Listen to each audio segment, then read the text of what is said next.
jumlah kerjasama yang terjadi di antara insan dikti dan industri. Setelah pendaftaran sukses, insan dikti dapat mencari kesempatan kolaborasi atau peluang cipta dari industri dengan mengajukan ide solutif atau kreasi reka. Untuk mencari peluang cipta dari industri, klik cari peluang cipta dan temukan ratusan peluang cipta dari berbagai bidang dan tipe industri. Insan dikti juga dapat membuka peluang kolaborasi dengan cara klik publikasikan kreasi reka dan terima tawaran kolaborasi dari pihak industri. Pihak industri turut memiliki alur kesempatan kolaborasi yang sama di kedai reka seperti insan dikti. Setelah sukses melakukan pendaftaran, pihak industri dapat mencari inspirasi ide solutif yang sesuai bidang atau kebutuhan dengan cara klik cari kreasi reka dan temukan ratusan publikasi kreasi reka dari para insan dikti unggulan. Pihak industri juga dapat menghimpun ide solutif sesuai kebutuhan atau permasalahan yang dihadapi dengan cara buka peluang cipta. Apa keuntungan berkolaborasi melalui kedai reka? Insan dikti dan pihak industri yang telah siap berkolaborasi memiliki kesempatan untuk raih matching fund dari Kemendikbud sebesar total Rp250 miliar. Untuk informasi dan registrasi, kunjungi www.kedaireka.id.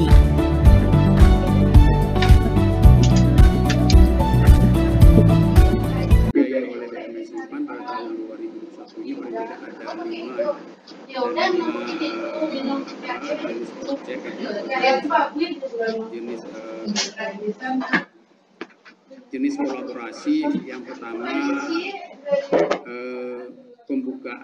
yang pertama adalah hilirisasi produk keuangan teknologi yang dihasilkan sebagai kolaborasi tadi antara kampus dan industri, yaitu komersialisasi atau untuk masalah yang masyarakat.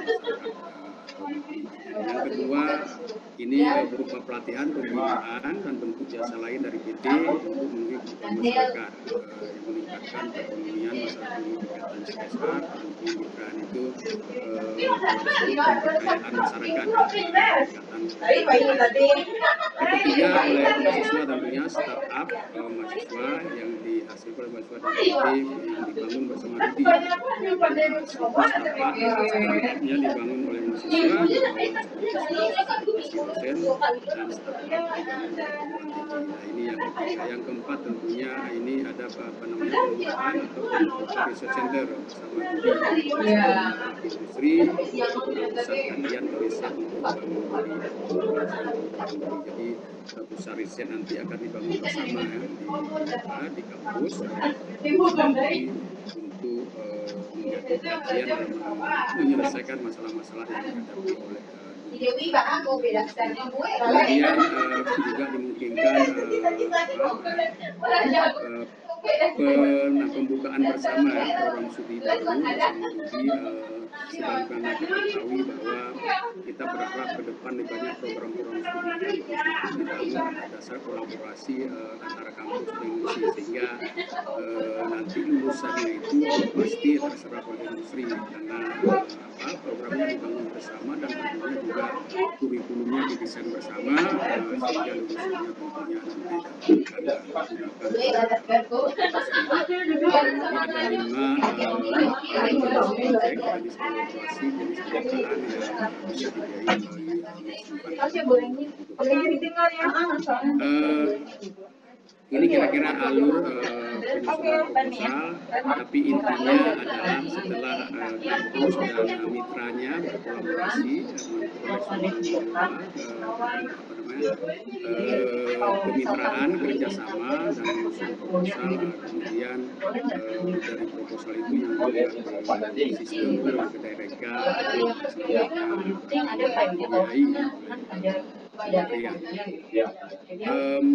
persyaratan saya kira ini tentunya pengusulnya perguruan tinggi yang disiapkan oleh dosen yang aktif di ini kami Bapak Ibu semuanya membatasi untuk perguruan tinggi akademik itu berasal dari diterima lulusan institut sekolah tinggi. Kemudian rekan kerja yang baik tentunya kemudian terdaftar di Mereka. Jadi semua proposal, semua kemitraan, kerjasama, kesepakatan tadi yang terdaftar di Mereka. Kemudian tentunya dosen itu tidak sedang melanjutkan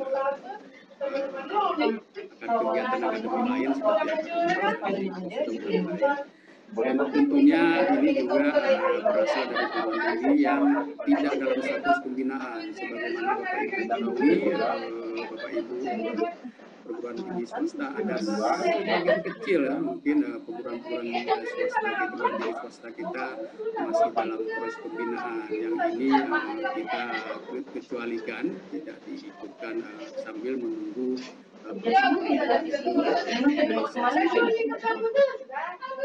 tahapan seleksi. Saya kira ini biasa, itu dari administrasi, proposal, kemudian verifikasi layakan, ini seperti biasa. Kemudian ini kriteria yang penting adalah tadi sudah disampaikan dampak kepada transformasi.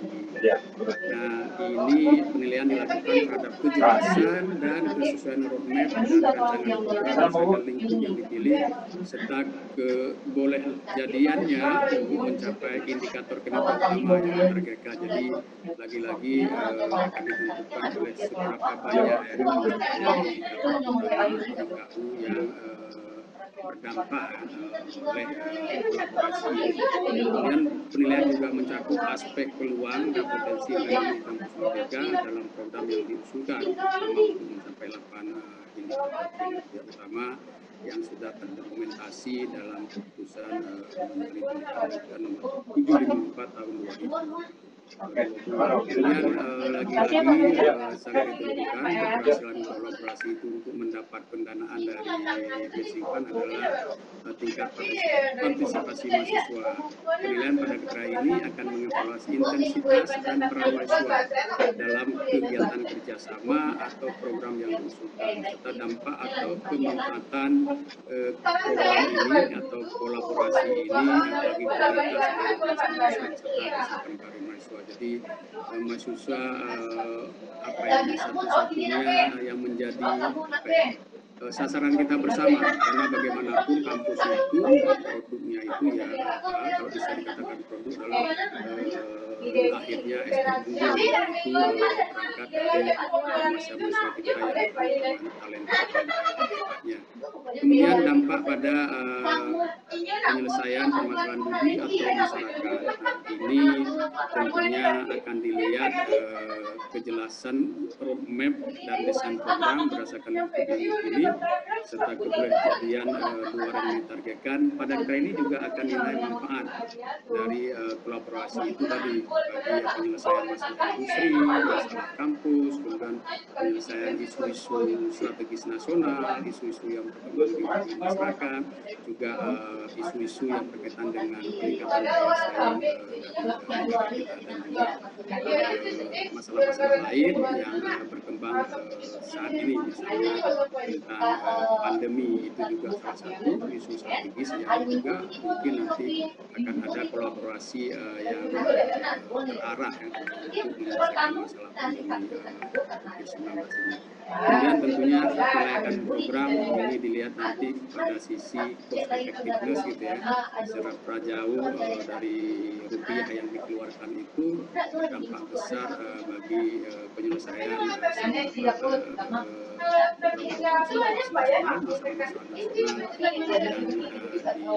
dikerjasamakan antara kampus dan usaha, industri dan masyarakat pada umumnya.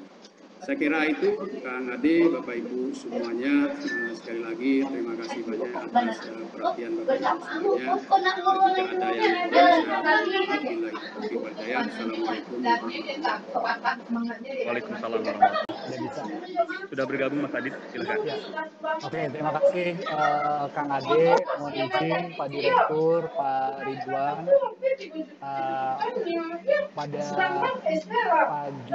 siang hari ini kita ingin sharing sedikit tentang Kedai Reka. Jadi mungkin sedikit gambaran. Tim Kedai Reka ini adalah tim yang dibentuk oleh Pak Dirjen Dikti, Profesor Nizam, beranggotakan 5 orang. Ada saya sebagai koordinator, kemudian ada Kang Ade Kadarisman yang bertanggung jawab untuk melakukan komunikasi ke pihak media dan komunitas. Ada Mas Yudi Sakareza yang bertanggung jawab untuk mendevelop platform Kedai Rekanya sendiri. Kemudian ada Mas Muhammad Setiawan yang mungkin udah cukup familiar dengan Bapak Ibu karena Mas Wawan adalah orang yang bertanggung jawab untuk melakukan komunikasi ke berbagai macam perguruan tinggi. Dan juga ada Mas Robert Dayasut yang bertanggung jawab untuk melakukan komunikasi ke pihak industri. Nah, pada pagi hari ini mungkin saya ingin memberikan sedikit gambaran tentang platform Kedai Reka. Tadi Pak Dirjen untuk membangun ekosistem kampus Merdeka Belajar, kami mulai belajar ya, Bapak Ibu, karena saya, Wawan, Kang Ade, Mas Saka, Mas Mahir, ini backgroundnya kan bukan dosen, bukan PNS. Jadi kami mencoba melakukan komunikasi ke 3.000 kampus yang ada di seluruh Indonesia. Jadi bulan Januari sampai ke bulan Juni kami melakukan dialog ke 3.000 kampus yang ada di Indonesia untuk mencari tahu apa ya kira-kira yang menjadi bottleneck dari kerjasama antara industri dan perguruan tinggi yang ada di Indonesia. Yang kedua yang juga kami lakukan adalah kami melakukan dialog dengan 300-an lebih industri yang ada, dimulai dari multinational company sampai ke klinik kecantikan pun kita diskusi. Nah, hasil dari diskusi selama 6 bulan tersebut, kami menemukan beberapa hal yang kita identifikasi ternyata menjadi tantangan untuk industri melakukan kolaborasi dengan kampus. Begitu juga kampus ingin melakukan kolaborasi dengan industri. Nah, apa yang menjadi tantangan tersebut? Yang pertama, setelah kami melakukan dialog, ternyata belum adanya ruang, belum adanya medium yang dimiliki bersama dari pihak industri dan juga dari pihak perguruan tinggi untuk membangun kerjasama. Beberapa kampus yang kami ajak diskusi, ya beberapa kampus yang kami ajak dialog, itu ada yang kebanjiran kerjasama dengan industri. Bahkan kampus tersebut bilang, tolong jangan kasih kita lagi, karena yang sekarang ini aja kami nggak bisa selesaiin. Jadi lebih baik coba ke kampus yang lain. Jadi mereka kebanjiran rencana dan proyek-proyek kerjasama tersebut. Tapi ada juga kampus-kampus yang berjuang keras nih, bagaimana caranya saya bisa mendapatkan kerjasama dengan industri. Jadi belum ada akses untuk melakukan kerjasama antara industri dan perguruan tinggi.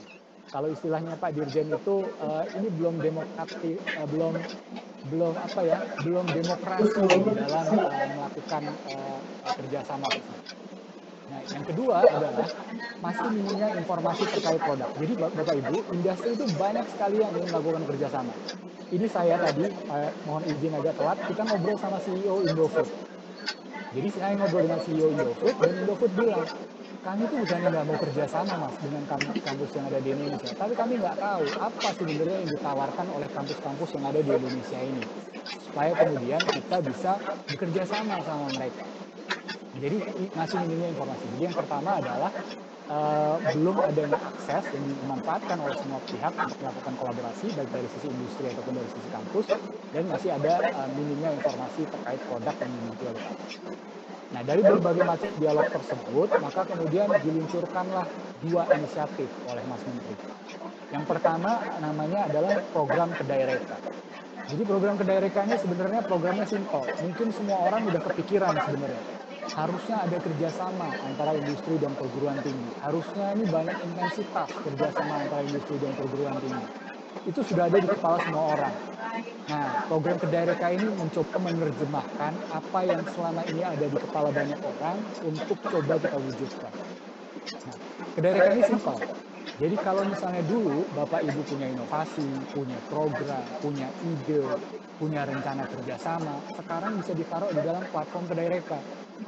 Daripada kemudian disimpan di dalam catatan, di dalam komputer, sekarang boleh ditaruh di dalam platform Kedai Reka. Targetnya apa? Targetnya ketika Bapak Ibu meletakkan program, meletakkan rencana kerjasama di dalam platform Kedai Reka, maka kemudian bisa diakses informasi-informasi tersebut oleh pihak industri. Jadi bisa dilihat oleh pihak industri. Sampai saat ini Bapak Ibu sudah ada 7.956 inovator di lebih dari 500 kampus bergabung di dalam platform Kedireka. Jadi mereka semua taruh tuh sekarang inovasinya, program-programnya di dalam platform Kedireka. Begitu juga dengan industri. Industri sekarang, saya kasih contoh misalnya, ini yang baru aja, ini tadi barusan selesai kita komunikasi sama CEO Indofood. Dia bilang, Mas, tolong bantuin Indofood dong. Dia bilang, Indofood tuh sekarang lagi punya program di NTT tentang penanganan stunting, dan kami itu punya program besar tentang penanganan sampah plastik. Siapa ya kampus-kampus yang bisa bantuin kami? Nah, sekarang industri-industri itu bisa meletakkan semua bisnis case-nya di dalam platform Kedireka.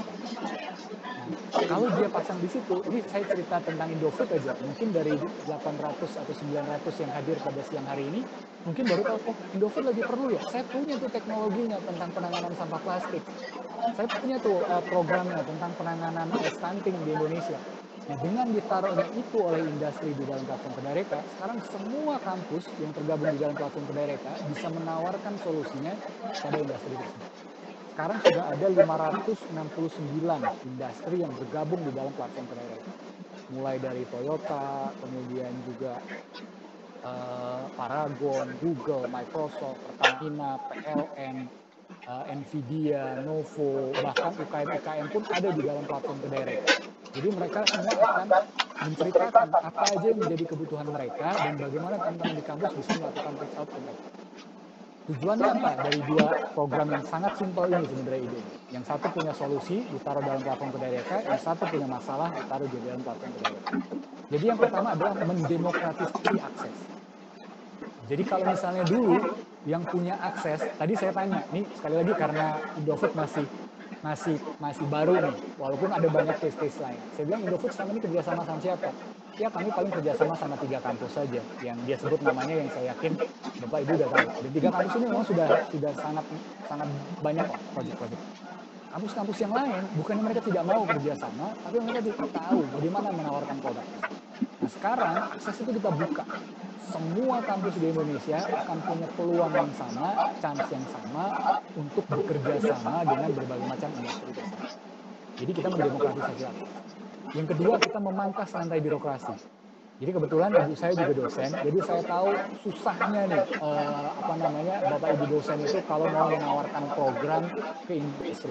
Harus buat proposal, kemudian nanti setelah buat proposal harus menunggu di lobi kantornya, nanti ditemuin sama asisten manajer, 2 bulan diskusi sama asisten manajer, baru kemudian ditemuin sama manajer, 2 bulan lagi ketemu sama asisten manajer, baru ketemu sama direkturnya.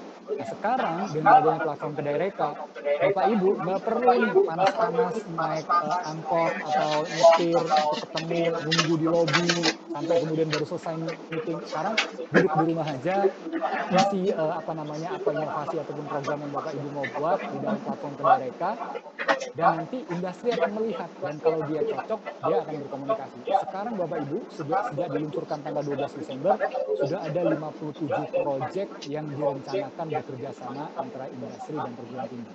Jadi konkret nih, teorinya masuk akal, ternyata hipotesisnya berjalan.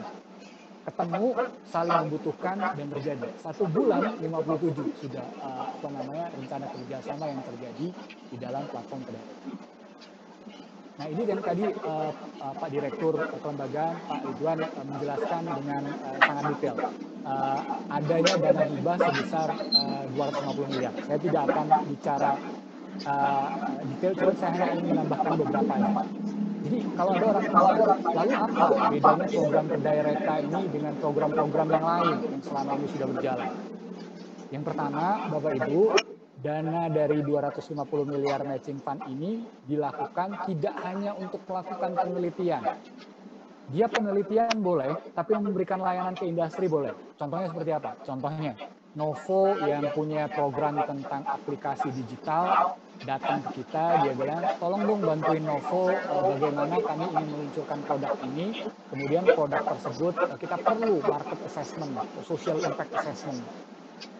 Nah, itu sekarang akan mereka lakukan dengan Universitas Lambung Mangkurat. Jadi kita bisa nih, industri perlunya apa, kemudian kampus membantu dengan dana hibah dari program Kedireka ini. Atau misalnya providing service to community. Let's say misalnya saya kemarin BINUS punya kerjasama dengan Asosiasi Bank Sampah. Jadi Asosiasi Bank Sampah itu bilang ke BINUS, tolong dong BINUS bantuin kita bagaimana men-training masyarakat tentang mengelola sampah plastik, supaya mereka kemudian teredukasi tentang mensortir sampah plastik yang baik, kemudian tidak membuang sampah sembarangan. Itu juga dimungkinkan dengan adanya. Atau let's say kemarin MRT datang ke kita, dia bilang, tolong dong Mas edukasi penumpang MRT tentang prokes 3M. Jadi gimana supaya masyarakat itu paham dan mau patuh terhadap 3M di tengah pandemi COVID ini. Itu juga dimungkinkan oleh platform program Kedirect. Atau membentuk startup. Let's say misalnya kemarin kami ketemu dengan WWF. WWF bilang, WWF itu proyeknya setahun 2 tahun. Setelah 2 tahun investasinya berhenti. Tidak ada lagi yang bisa melanjutkan investasi tersebut. Nah, bisa nggak kampus membantu kita memaintain investasi yang sudah dilakukan oleh WWF, menjaga tentang hutan yang sudah direforestasi, dan lain-lain. Nah, itu memungkinkan nggak? Itu juga memungkinkan. Jadi membentuk startup bareng, kemudian merawat investasi yang sedang berjalan tadi. Atau membentuk research center. Ini juga banyak Bapak Ibu. Kemarin juga kami kedatangan bahkan institusi dari luar negeri. Ada perusahaan Aladdin, ada King Faisal Foundation, dia datang ke Kedirect, kemudian dia bilang, ayo kami punya rencana nih membuat research center industri halal di Indonesia. King Faisal Foundation mau chip in, Aladdin mau chip in. Kita cariin kampusnya. Sekarang Universitas Ahmad Dahlan sedang menyusun proposal kerjasama untuk membuat research center halal industri pertama di Indonesia. Nah, jadi hal-hal seperti ini nih yang dimungkinkan dengan adanya platform Kedirect. Jadi skop pekerjaannya sangat luas gitu yang bisa dibuat. Yang kedua, apa sih keunikannya dari platform Kedirect? Yang pertama, dia harus melibatkan mahasiswa. Karena mahasiswa ini jadi salah satu, seperti tadi Pak Ridwan sampaikan, jadi salah satu indikator penilaian dari program ini.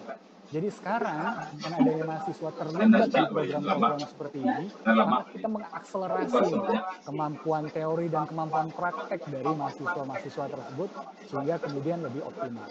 Jadi itu kurang lebih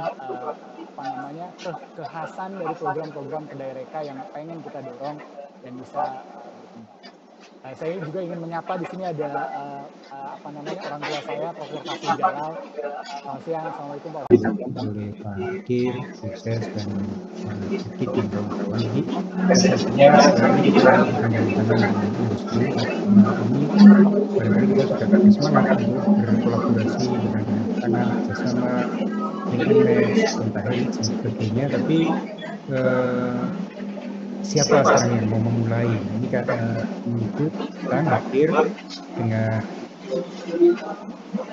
meeting point dan sebagainya dalam bentuk Kedirect memberikan akses bagi semua, demokratisasi akses. Perusahaan besar kecil bisa masuk menyampaikan permasalahan dan peluang untuk kerjasamanya dari perguruan tinggi kecil bisa masuk karena memberikan ide, inovasi, sehingga di sana bisa ketemu jadi jodoh antara industri dan perguruan tinggi. Dan industri ini dalam arti sangat luas, jadi mulai social trainer sampai ke industri multinasional, perusahaan multinasional bisa berkolaborasi melalui platform ini. Kenapa ini penting? Karena ya ke depan ini tidak bisa kita inovasi, tidak bisa lagi kita hanya berdasarkan ekstraktif atau berdasarkan impor lisensi sebagainya, baik dari pangan, dari kesehatan, dari plastik, manufaktur, dan semua macam. Itu pabrik inovasi itu kan adanya dari riset dan perguruan tinggi. Dan kalau kita melihat konteks Indonesia, jauh lebih banyak perguruan tinggi dan riset dan teknologi. Nah, bagaimana lembaga perguruan tinggi ini riset-riset itu betul-betul nyambung dengan kebutuhan teman-teman semua di sektor, sehingga resource-nya terbatas itu bisa kita optimalkan, kita amplifikasi dampaknya.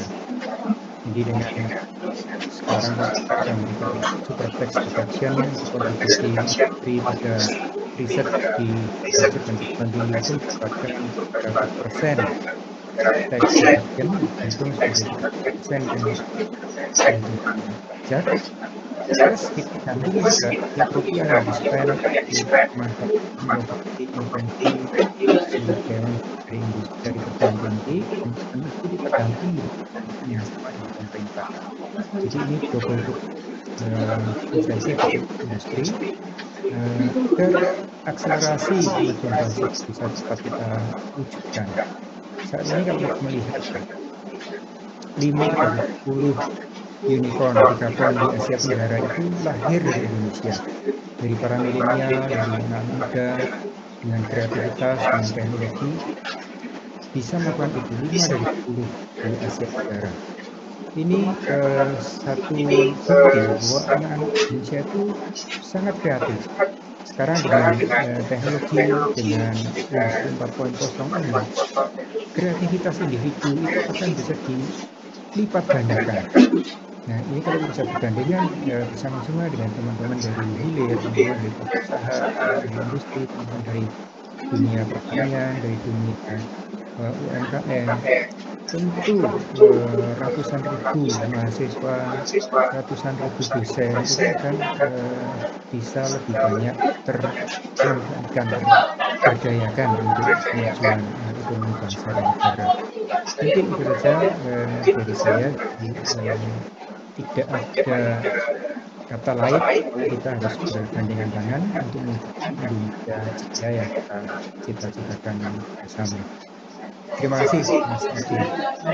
Baik, terima kasih Prof. Mijang, Dirjen yang luar biasa sekali selalu mensupport program Kedereka, juga kolaborasi perguruan tinggi dan industri sebagai bagian yang tidak terpisahkan dari program Kampus Merdeka. Bapak Ibu sekalian yang kami hormati, di kolom chat ini Pak Dirjen mohon izin beberapa saat sebentar Pak dengan Pak Ridwan juga Mas Adit. Ada beberapa pertanyaan yang mungkin lebih teknis. Mas Adit, mungkin Mas Adit bisa bantu kriteria industri seperti apa, UMKM apakah bisa masuk, omset dan lain-lainnya, kemudian proposal maksimal berapa. Kemudian jika di Kedereka sudah kita daftarkan reka cipta dan ada dunia usaha dan industri yang tertarik, lalu langkah selanjutnya adalah mengajukan proposal. Apakah format dan lainnya sudah disiapkan? Mungkin lebih teknis, Mas Adit bisa sedikit menjawab.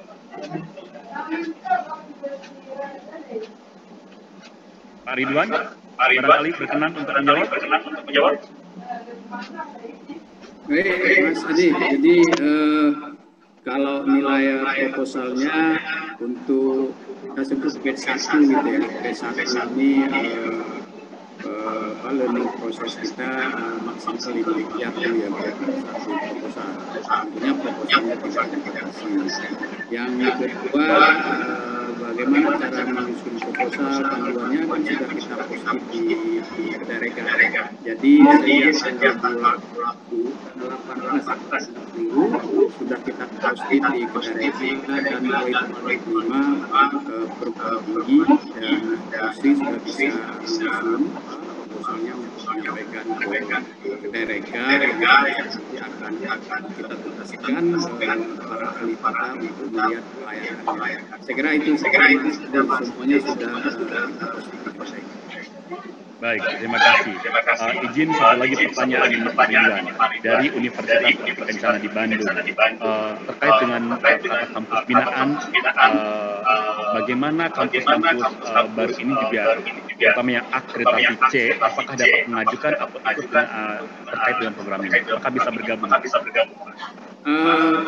Baik Mas Ade, jadi kampus binaan itu masih sedikit ada masalah dan mereka kita minta segera meminta kepada Dirjen Dikti untuk mereview kembali status kampusnya. Mudah-mudahan bisa segera dihilangkan status pembinaan. Dan yang tidak disarankan ada kasih kampus ya, karena ini kan yang kolaborasi sebetulnya yang menentukan sesuatunya itu kan dosennya walaupun nanti pengajuan proposalnya itu oleh kampus perguruan tinggi, oleh pimpinan perguruan tinggi, tapi yang menginisiasi semua itu lewat Kedereka kan dosen. Jadi intinya dosen dan mahasiswa. Hanya saja memang kita tidak membicarakan organisasi kampus, tetapi kalau kampus masih dalam status pembinaan karena ada sesuatu yang tidak pas di sana, nah segera kampus itu bisa berkoordinasi dengan kami untuk kita lihat kembali status itu. Saya kira itu. Baik, Bapak Ibu sekalian, rupanya karena waktu terbatas, pertanyaan-pertanyaan mungkin mohon maaf tidak bisa direspon satu persatu. Namun poinnya adalah bahwa kolaborasi perguruan tinggi dan industri ini dapat dimanfaatkan semaksimal mungkin oleh perguruan tinggi negeri maupun swasta, Bapak Ibu sekalian.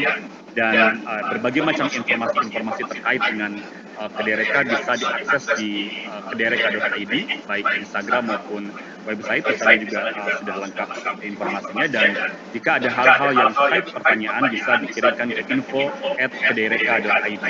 Dan spirit kolaborasi ini menjadi sangat penting, sesuai dengan yang sudah tadi disampaikan. Kita terus melakukan sosialisasi, dan awal pekan depan juga dari Direktorat Kelembagaan akan secara aktif melakukan sosialisasi matching fund dari seluruh perguruan tinggi negeri, PTNBH, Satker, dan lain-lain, termasuk juga LLDikti.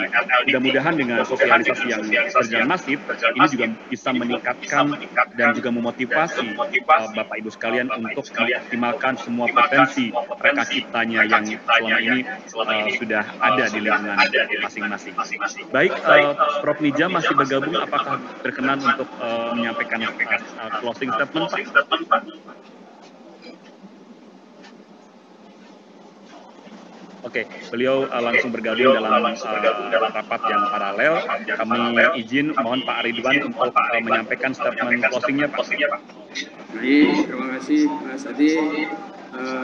Alhamdulillah Bapak Ibu semuanya, kita sudah bertemu pada forum yang menurut kami sangat penting dalam rangka meningkatkan kolaborasi antara kampus dengan dunia industri dalam rangka memberi solusi bagi penyelesaian masalah nasional yang pada akhirnya ikut bersama-sama membangun ekonomi bangsa dan negara kita. Sekali lagi terima kasih kehadiran Bapak Ibu semuanya, bahwa nanti keberhasilan program Kedereka ini sangat ditentukan oleh kesediaan dosen-dosen kita, mahasiswa kita untuk berkolaborasi melalui Kedereka.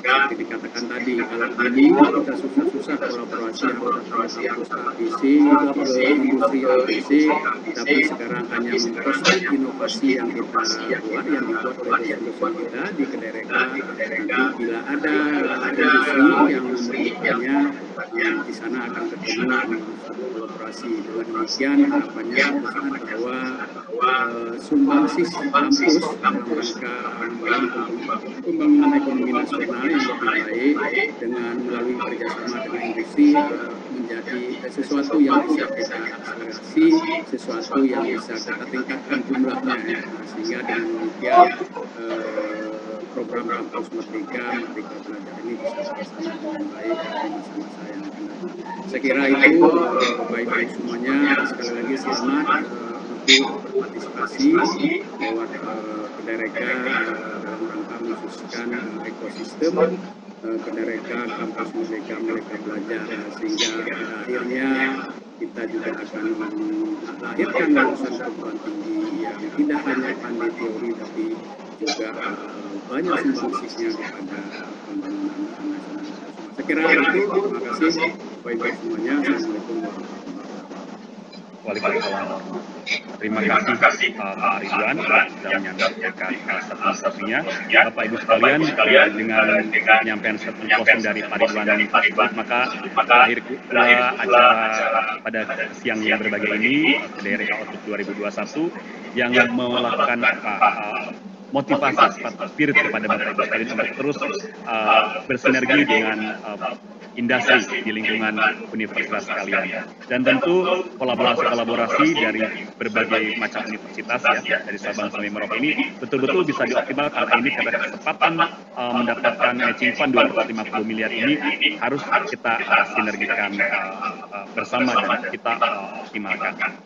Bapak Ibu sekalian, saya mengingatkan kembali juga, mohon pedoman mengenai matching fund dapat diakses di website kedereka.id dan juga berbagai macam update-update terbaru mengenai kedereka serta matching fund di dalamnya juga disampaikan di website maupun media sosial Instagram dan YouTube Dirjen Dikti. Dan kemudian juga pada awal pekan depan tim kolaborasi program tinggi industri matching fund dari Direktorat Kelembagaan juga akan secara aktif melakukan sosialisasi mengenai program matching fund. Untuk itu kepada Bapak Ibu sekalian yang sudah ada mitra kolaborasi industrinya, jangan sungkan segera input atau masukkan datanya di platform Kedereka sehingga kita betul-betul bisa membangun sinergi dan kolaborasi untuk kemajuan kita bersama, kemajuan pendidikan tinggi dan juga harmonisasi perguruan tinggi dan industri. Saya Aditya Risman, mohon maaf atas kekurangan dan kehilafannya dalam menyampaikan acara ini dan terima kasih. Assalamualaikum warahmatullahi wabarakatuh. Selamat siang. Waalaikumsalam warahmatullahi wabarakatuh.